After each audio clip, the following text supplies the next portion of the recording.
Hello, my name is Mary Mack. I'm the Executive Director of ACEDS, the Association of Certified E-Discovery Specialists, and we want to welcome you to our educational webinar today, the 5 myths of cybersecurity that are important to you and your job. Chip Block from Evolver is going to explore the truths and some of the myths surrounding this important discussion of information technology and information security. Chip will focus on why and how cybersecurity applies directly to you, as well as the importance of your role in the organization. Everyone will benefit and take away tangible information and valuable lessons to utilize day to day. So without further ado, I'd like to turn this over to Jan. Hi, thank you, Mary. We're excited to be here today. Thank you, everyone, for joining our webinar. If you have questions as we go along, please add them into the question box and we will address them at the end as time permits. I'm Jan Blanton from the marketing team at Evolver. Evolver is a recognized leader in the delivery of progressive IT solutions to legal, commercial, and government clients. We have a great group of attendees today representing many different industries, including legal, financial, government, and insurance, among others. Many of you from the legal space may be familiar with Evolver through our end-to-end e-discovery services and Accelerator, our native Excel redaction tool. Evolver is also a major supplier of cyber infrastructure and application development services. Evolver's cyber market presence currently protects over 20,000 employees, over 350,000 customers, and billions of dollars in assets in financial, legal, government, and healthcare markets. Now, I would like to introduce a cyber industry thought leader, Chip Block, Vice President of Evolver. Today, Chip works extensively in the area of cyber research and advises Evolver's clients on cyber operations, risk, and insurance. He's the architect of the cyber risk ecosystem. Chip, you can take it from here. Thank you, Jan.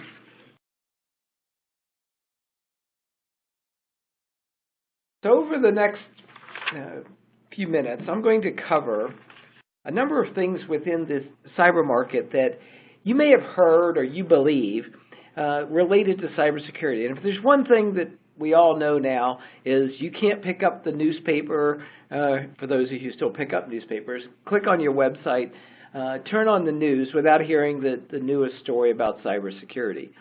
We all hear about things, of course, from Equifax and Yahoo. Every day there's another story.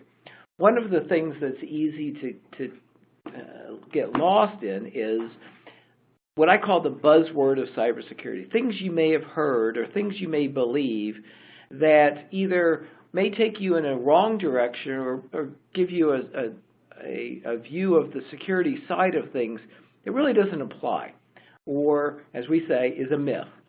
So let me kind of start off with one that I think is familiar with everybody.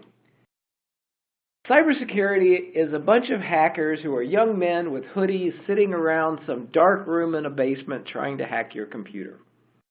We've all heard that, right? We have the picture that even came up in the debates last year. Who are these people and what are they doing? The reality is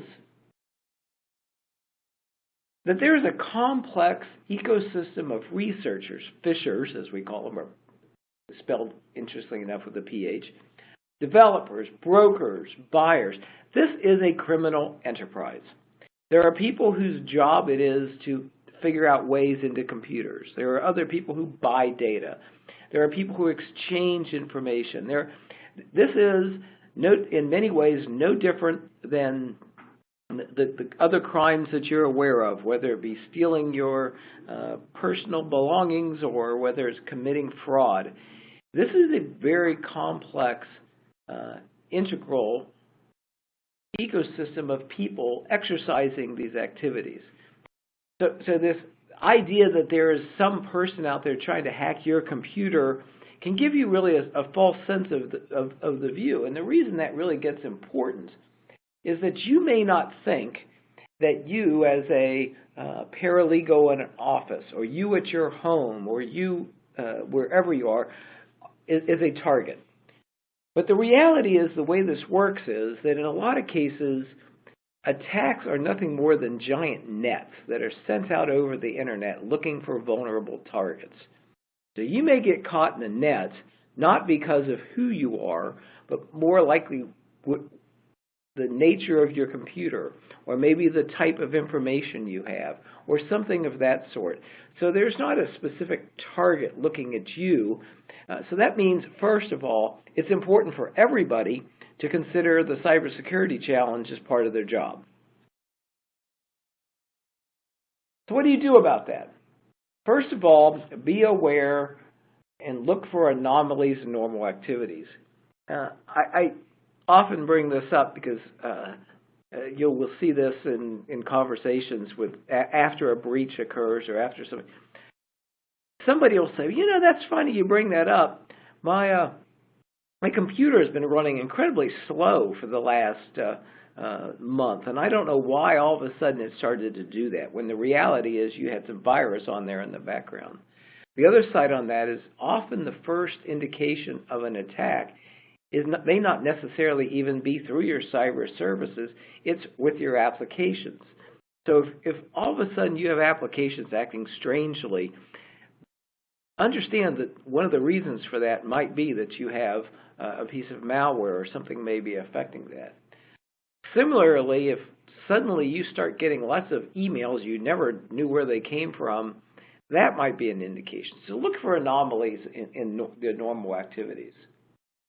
The next thing is identify critical assets and protect them accordingly. You will hear somewhat of a theme through this brief around this, which is that one of our failings in the cybersecurity world is that we have gone on somewhat of the assumption that if I protect the perimeter of my organization, then I will be protected from the cyber threats. And because of that, we treat everything the same. I often refer to this as that people often treat their most critical information, whether it be intellectual property or client data, the same way they protect the seating chart for the Christmas party. You need to think differently. You need to know what your most important assets are and know how they're protected. If you are in protecting, say, you have a client and you've got highly critical information and you haven't encrypted it, or you aren't providing a second level of authentication in order to look at that data, then you need to address that, because just like any other criminal activity, what they're looking for is the most valuable data, and if the most valuable data is not protected well, they will find it.